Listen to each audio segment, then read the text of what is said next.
It was almost funny how quickly a room full of rowdy men could vanish when the last drop of whiskey was gone and the music died.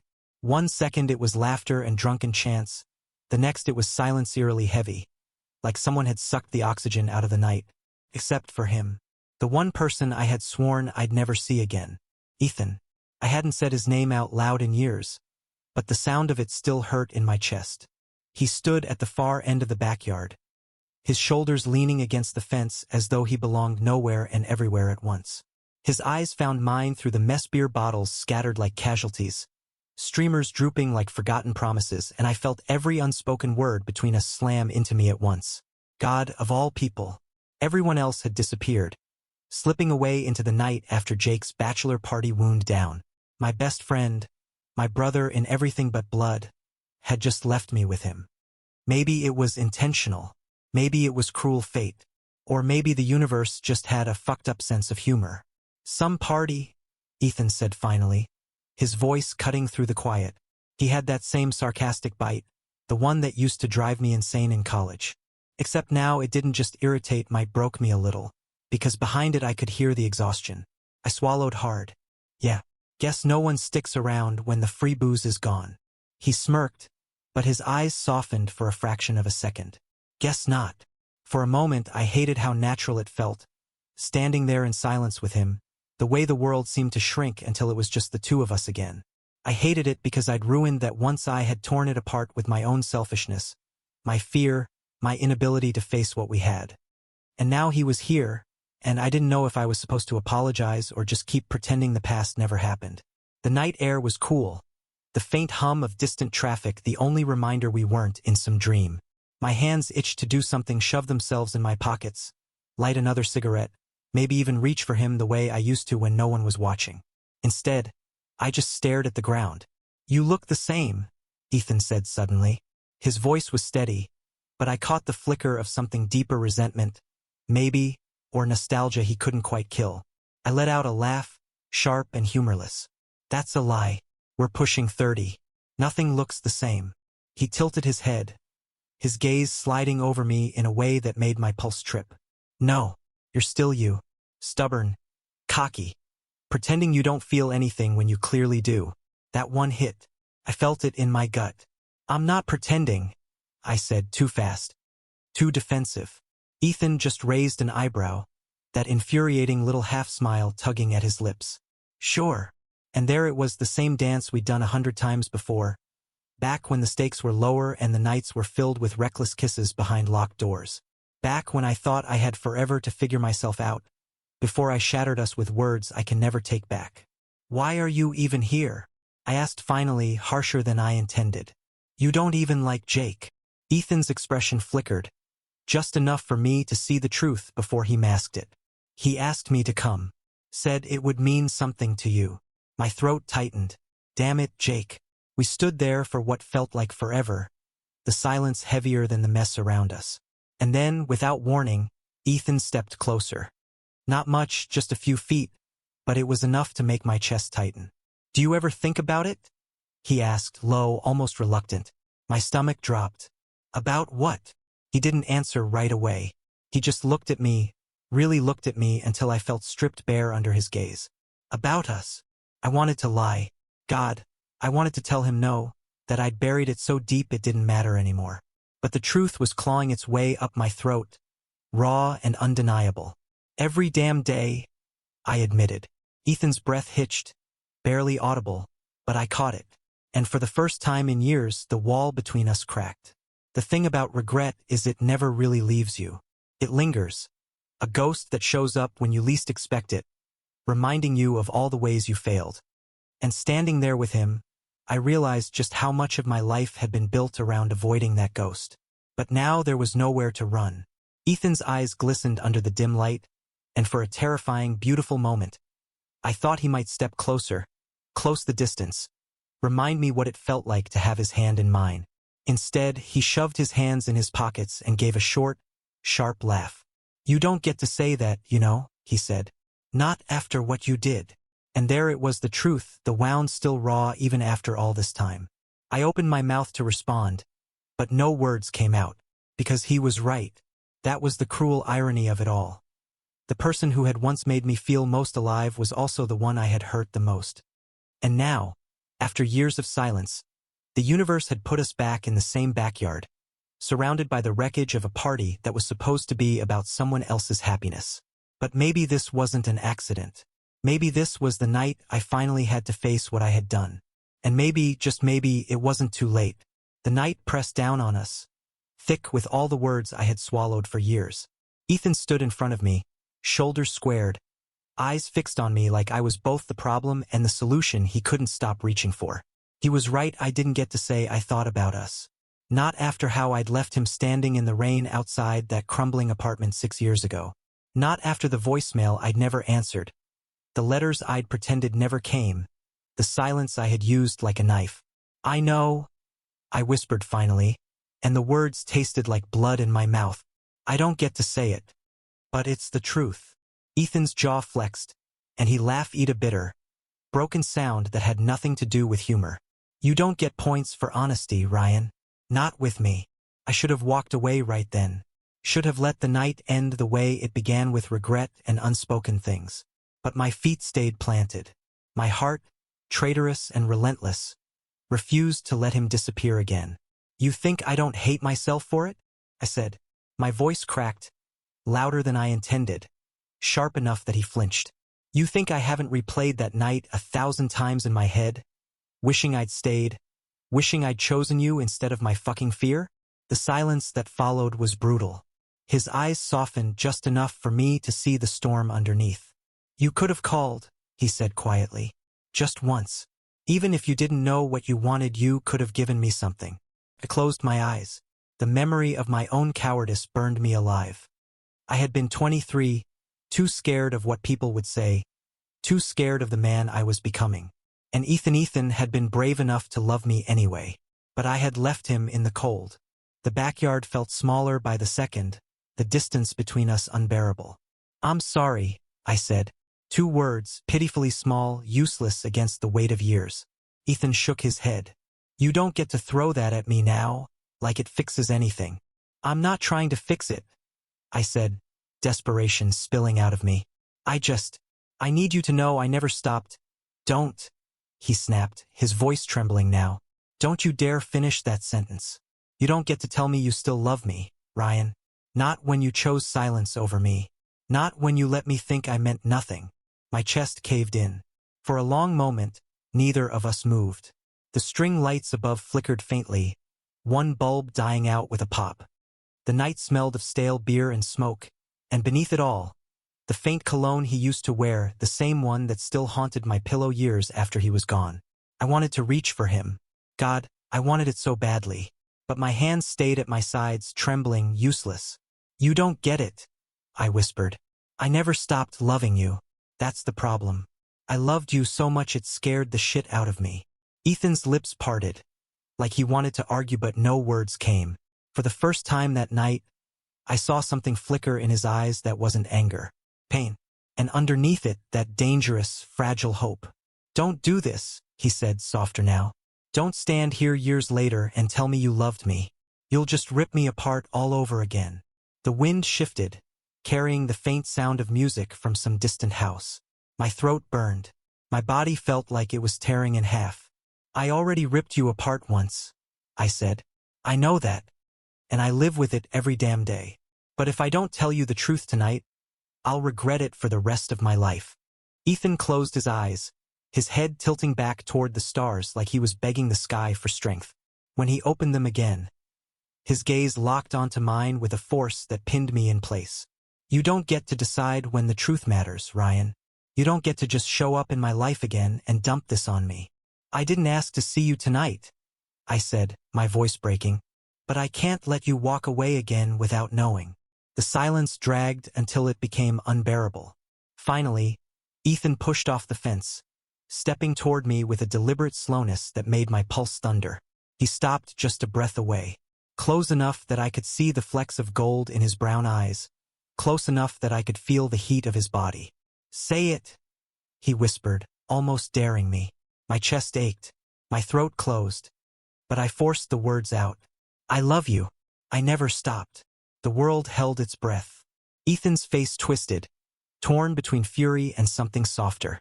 His hands flexed at his sides like he wanted to reach for me, to strike me, to pull me closer all at once. And then, before I could blink, his mouth was on mine. The kiss was nothing like I remembered. It wasn't soft or tender, it was fire, rage, desperation. His lips crushed mine with a force that stole my breath, his hands fisting in my shirt like he hated himself for touching me. And I kissed him back, reckless, starving, drowning in everything I had buried. For a moment the world disappeared. It was just him and me, the ghosts of who we had been colliding with the men we were now. When he pulled away, his chest heaving, his eyes were wet. "Damn you," he whispered.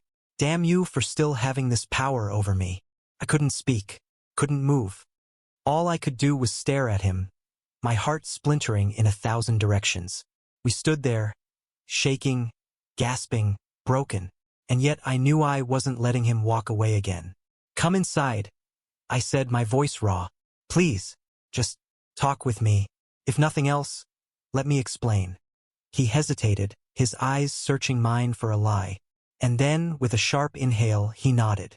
We walked into the house, side by side but not touching, the silence between us thick with every unsaid word. Inside, the living room was a mess, cans on the coffee table, a jacket thrown over the couch, someone's phone buzzing forgotten on the floor. It smelled like alcohol and sweat, but none of that mattered. Ethan sat down on the edge of the couch, his posture stiff. I stood for a moment, unsure if I deserved to sit beside him. Finally, I lowered myself into the chair across from him. The space between us felt like a battlefield. "I don't know where to start," I admitted, my voice low. "Try the truth," Ethan said, bitter. "For once in your life." I flinched but nodded. "The truth is, I was scared. Back then, I didn't know how to be with you without losing everyone else. My family, my friends, they all had expectations, and I was a coward. I thought if I pushed you away, I could be the person they wanted me to be." Ethan's laugh was sharp. "And did it work? Are you happy being their version of you?" My chest tightened. "No. I lost the only version of me that ever mattered because I lost you." He stared at me, long and hard, as though trying to decide if he could believe me. "You broke me," he said finally. His voice was steady, but the pain in it was a knife. "You don't know what it did to me, Ryan. To wake up every day wondering why I wasn't enough. Why the man I loved couldn't even say my name without choking on it." Tears stung my eyes. "You were enough.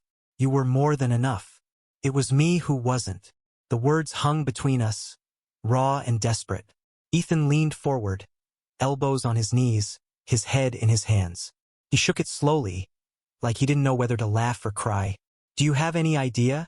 he said, his voice muffled. "How many nights I prayed you'd call? How many times I checked my phone, thinking maybe this time." His voice broke, and he dragged a hand over his face. "And now you say this. Now, after years." I wanted to reach for him, to close the gap, to give him something real this time. But my hands trembled against my knees, useless. "I don't expect forgiveness," I whispered. "I don't expect you to love me again. I just need you to know I never stopped. That's all I have to give you." Ethan lifted his head, his eyes bloodshot and fierce. "And what if I still love you?" he asked, his voice shaking. "What then, Ryan? Do we just fall back into this and pretend the last 6 years didn't happen?" The question shattered me, because the answer was yes. God, yes. I would give anything to erase the years we lost. But life wasn't that simple. "I don't know," I admitted, "but I want to try. If there's even a chance, I'll fight for it this time. I'll fight for you." The air thickened. My heart pounded. Ethan leaned back slowly, his eyes never leaving mine. "You're saying all the things I used to dream about," he said quietly. "And I don't know if it's too late to believe you." The house was silent except for our breathing. Outside, the night stretched on, heavy with possibility. And for the first time since I saw him again, I felt something I hadn't in years. Hope. The silence inside Jake's house felt unbearable. The clock on the wall ticked like a hammer, every second heavier than the last. Ethan sat on the couch, his posture rigid, his hands clasped together as if he were holding himself back from either leaving or lunging at me. I couldn't stop staring at him. The last 6 years had changed us both. He wasn't the reckless boy I'd once kissed under street lamps, daring the world to catch us. He was steadier now, harder around the edges. But still, Ethan's still the only person who'd ever seen all of me and not flinched. I wanted to reach across the distance, but I'd burned him once. Touching him without permission would be another crime. Instead, I cleared my throat. Jake knows, doesn't he? Ethan's eyes snapped to mine, sharp. That we, I faltered. That we were, together. Ethan finished for me, his voice flat. Yeah, he figured it out. A long time ago. Shame burned my face.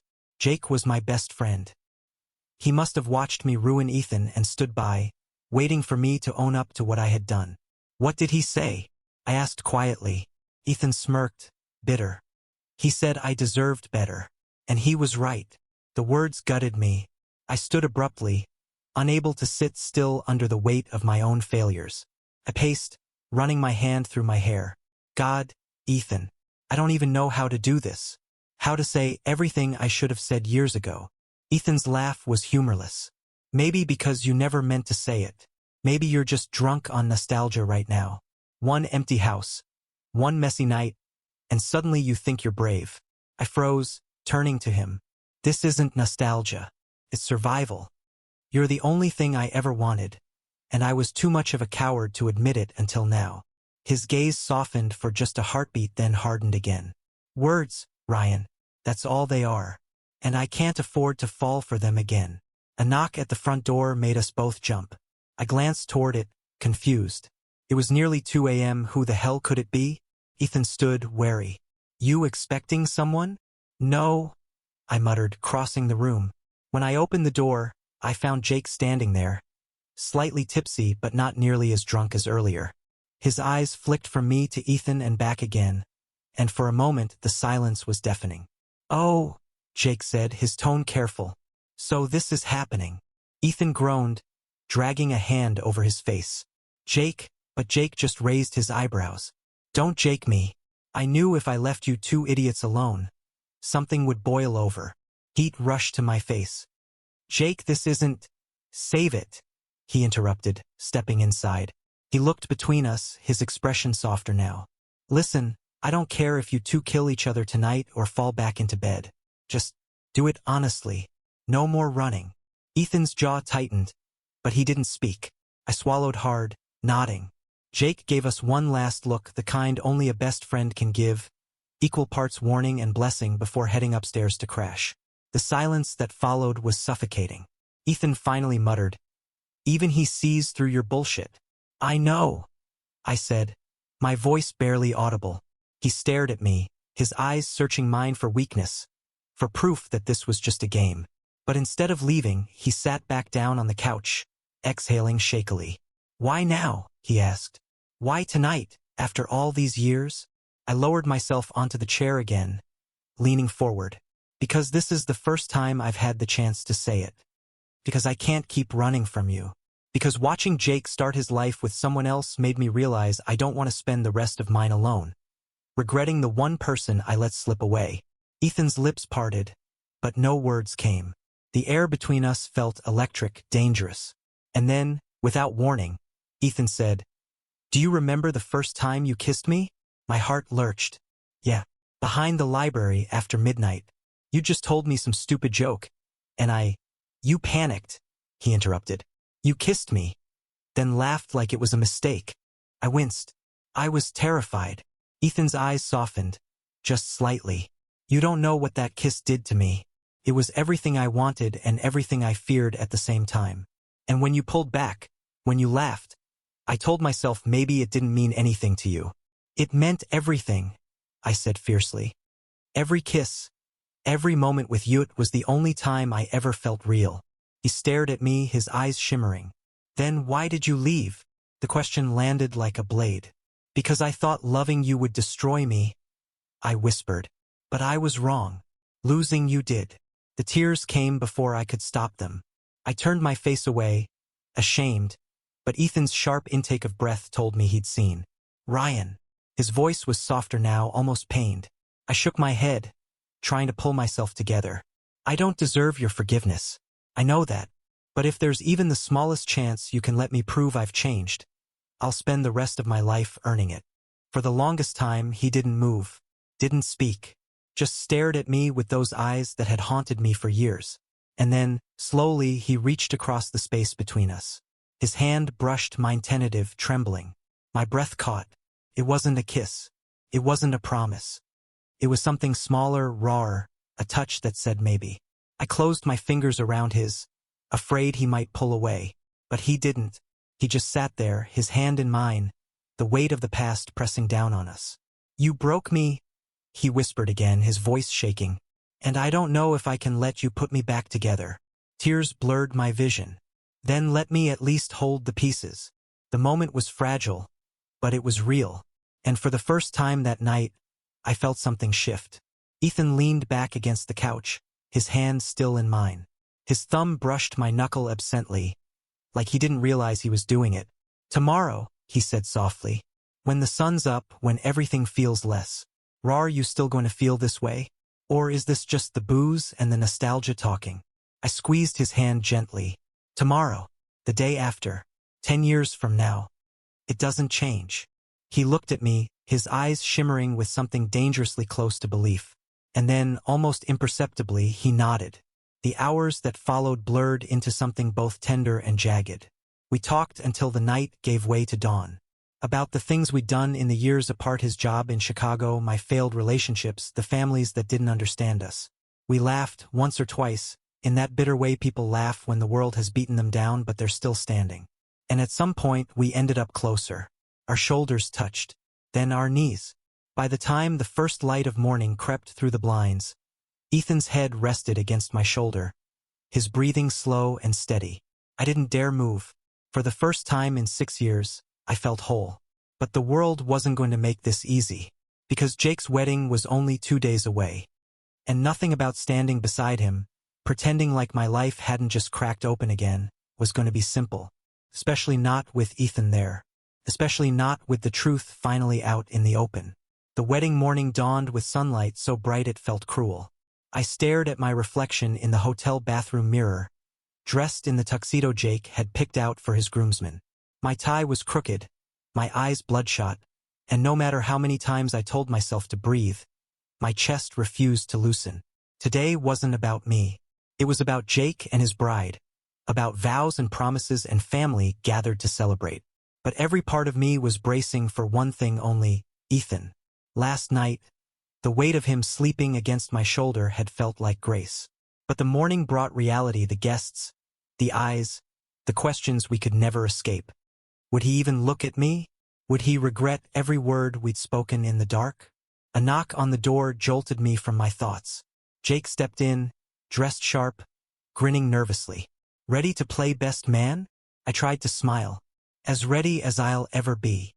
He studied me, and his grin faded. "You saw him again last night, didn't you?" I froze. "Yeah." Jake sighed, walking closer. "You're my brother, Ryan. I've watched you mess up more times than I can count. But this, with him, don't screw it up again." "I don't want to," I whispered. "Then prove it," Jake said simply. "Show him he matters more than your fear." The ceremony unfolded under a wide blue sky. Rows of white chairs lined the grass, flowers everywhere, laughter spilling from every direction. I stood beside Jake at the altar, doing my best to play my role, but my eyes kept wandering. And then I saw him, Ethan. He was in a dark suit, hair perfectly in place, sunglasses hiding his eyes. But even from across the lawn, I felt the weight of him. Felt the way his presence tilted the ground beneath me. When the bride walked down the aisle, everyone stood. Everyone clapped. Everyone smiled. I clapped too, but my heartbeat drowned everything else. Because out of the corner of my eye, Ethan removed his sunglasses, and our eyes locked. The world stopped. For a second, it was just us, 6 years collapsing into one unbearable moment. And I knew I couldn't keep living like a ghost. The vows passed, the kiss sealed, and applause erupted. Jake looked happier than I'd ever seen him, and pride swelled in my chest. But as we walked back down the aisle together, my mind wasn't on Jake. It was on the man watching me from the crowd. The reception hall glowed with golden light. Music thumped, glasses clinked, people danced. I made my toast, said the right words, made everyone laugh. But when the crowd erupted in cheer, my eyes found Ethan leaning against the far wall, alone, his drink untouched. Couldn't stand it. I left the microphone, weaving through the crowd, ignoring the congratulations, ignoring everything except him. He didn't move as I approached, didn't smile, didn't even flinch. "You clean up nice," I said, my voice rough. Ethan's eyes flicked over me. "You too. Best man suits you." The silence between us screamed. Finally, I blurted, "I don't want to waste any more time." He blinked. "Ryan, I mean it." I pressed, my voice shaking. "I've spent 6 years wishing I could undo what I did. I can't. But I can be better now. I can fight for you, if you'll let me." Ethan's jaw tightened. "And what about your family? Your friends? What about the whispers, the judgment you think it won't come?" "I don't care," I said fiercely. "I care about you. That's it." He shook his head, his eyes glistening. "It's not that simple." "Yes, it is," I said. "It's simple because I'd rather lose everyone else than lose you again." The music shifted, couples flooding the dance floor. Jake and his bride twirled in the center, radiant. And suddenly Jake's voice boomed through the speakers. "Ryan, best man's gotta dance too." The crowd cheered, chanting my name. I froze, caught like a deer in headlights. Then Jake's voice added, sly and deliberate, "Maybe he's got someone special in mind." Gasps, laughter. My heart pounded. I turned, and Ethan's eyes widened. This was it. My moment. No more hiding. I extended my hand toward him. The room went silent. Dozens of eyes burned into me, waiting. My throat went dry. For a second, I thought he'd walk away. But then slowly, trembling, Ethan placed his hand in mine. The crowd erupted in whispers. Some clapped, some didn't. My mother's eyes went wide from across the room. Jake just grinned like a man who'd won a bet. I led Ethan to the dance floor, pulling him close as the music swelled. His body was stiff at first, uncertain. But then he melted into me, his hand settling on my shoulder, his other gripping mine. It was terrifying. It was perfect. "Ryan," he whispered, his lips close to my ear. "What are you doing?" "Choosing you," I murmured. And for the first time in years I felt free.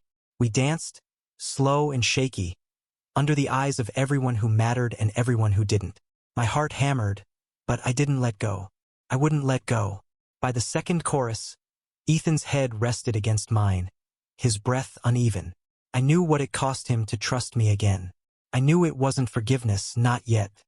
But it was something. When the song ended, the applause was uncertain but real. Some clapped louder than others. Jake raised his glass, his grin wider than ever. I kissed Ethan's temple, gentle and reverent. The whispers didn't matter. The looks didn't matter. Only him. Later, after the crowd thinned and the night softened, Ethan and I found ourselves outside again. The garden glowed with string lights, eerily similar to the backyard where it all began. He leaned against the railing, arms crossed, watching me carefully. "You really don't care?" he asked quietly. "What people think?" I stepped closer. "Not anymore. Not if it means losing you." He shook his head, almost disbelieving. 6 years ago, you couldn't even say my name without choking on it. And now I'm done hiding," I said. "From them, from myself, from us." His eyes shimmered in the soft light. "And what if I'm still angry? What if I can't forgive you?" "Then I'll wait," I said. "For as long as it takes. I'll wait, and I'll prove it, every day until you believe me." For a long moment he said nothing. The night hummed around us. Then, slowly, Ethan uncrossed his arms. He stepped closer, his eyes never leaving mine. "You're an idiot," he whispered. I smiled faintly. "Yeah, but I'm your idiot. If you'll have me." His lips trembled, then curved into the smallest, most fragile smile. And before I could breathe, he leaned in and kissed me. Not the desperate kiss of last night. Not the furious, broken kiss of two men punishing each other with their longing. This one was soft, gentle, forgiving, and it was enough. We broke apart, breathless, foreheads pressed together. "Don't make me regret this," Ethan whispered. I won't, I swore. Not again. Not ever. His eyes searched mine and finally nodded. And in that moment, I knew. This was the beginning, not the end. The music from inside floated through the garden. Laughter and joy spilling into the night. The world hadn't changed. There would still be battles, still be whispers, still be wounds that might never fully heal. But none of that mattered, because for the first time in 6 years, Ethan was in my arms.